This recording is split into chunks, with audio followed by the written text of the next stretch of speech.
Maswerteng umaga po mga ka-STL. Narito na po ang resulta ng STL Bataan para sa araw na to, first draw. September 28, 2025, araw ng linggo. Naway ang mga natayan nyo pong mga numero kanina ay manalo nawa ngayong umagang ito, 11 AM. Kaya kunin nyo na po yung mga ticket. Narito na po ang resulta.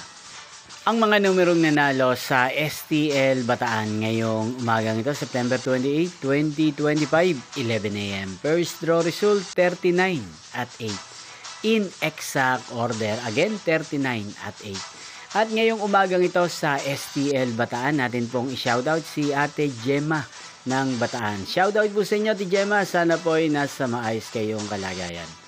Inyo pong napanood ang resulta ng STL Bataan sa channel na to, Roderick Hernandez TV. Maraming salamat po sa patuloy nyo pong panonood at pagsuporta sa aking channel. Magkita-kita pong muli tayo mamayang 4 PM. Thank you for watching.